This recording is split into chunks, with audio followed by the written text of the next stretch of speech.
Hello বন্ধুরা, তোমাদের সকলকে অবিরাম ভালোবাসা জানাই। আজকের স্টেপ কাট ভিডিও তোমাদের সঙ্গে শেয়ার করছি। আমার কাস্টমারের হেয়ার দেখো, আর পুরো হেয়ারটাকে উপরে তুলবো 5 নাম্বার বক্সের উপরে। দেখো তুললাম, তুলে সামনের দিকে একটু করে নিয়ে যেতে হবে ফ্রন্টের দিকে, তারপরে ব্যাক সাইড নিয়ে এসে একটু একটু করে কাটিং করতে হবে। কাটিংটা বহুত ইজি, তোমরা সবাই কাটতে পারো। যারা নতুন বিউটিশিয়ান তাদের জন্য তো খুবই সুবিধাজনক। বড় বিউটিশিয়ানদের কথা আমি বলতে পারবো না, ওনারা তো মাস্টার। আমরা সাধারণভাবে কাটিংটা করছি, কম টাইমের মধ্যে কাটিংয়ের ফিনিশিং তোমরা দেখো কেমন লাগছে জানাবে।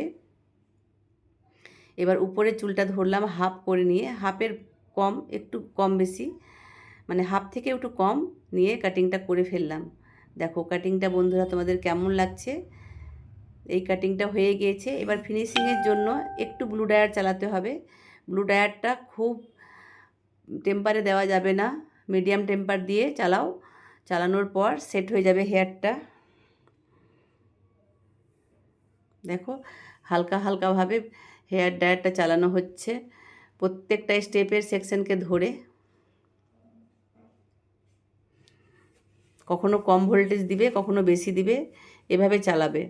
চালানোর পর দেখো পুরো হেয়ারটা সেট হয়ে যাবে।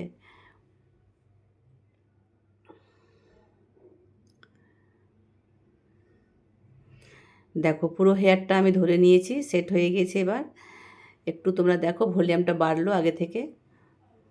ফিনিশিং টাচ তোমাদের সঙ্গে শেয়ার করছি, তোমরা দেখতেই পাবে। এক্সট্রা যে হেয়ার থাকবে হালকাভাবে চিরুনি করে নেওয়ার পর যেটা বেরিয়ে থাকবে সেটা তুমি কাটিংও করতে পারো, আবার নাও করতে পারো। দেখো হেয়ারের থিকনেস কেমন লাগছে। বন্ধুরা তোমাদের সঙ্গে এই ভিডিওটা শেয়ার করলাম। তোমাদের যদি ভালো লাগে তো প্লিজ একটা লাইক করে দিবে। টাটা, বাই বাই সকলকে। আমার আন্তরিক ভালোবাসা রইল আমার ইউটিউব পরিবারকে।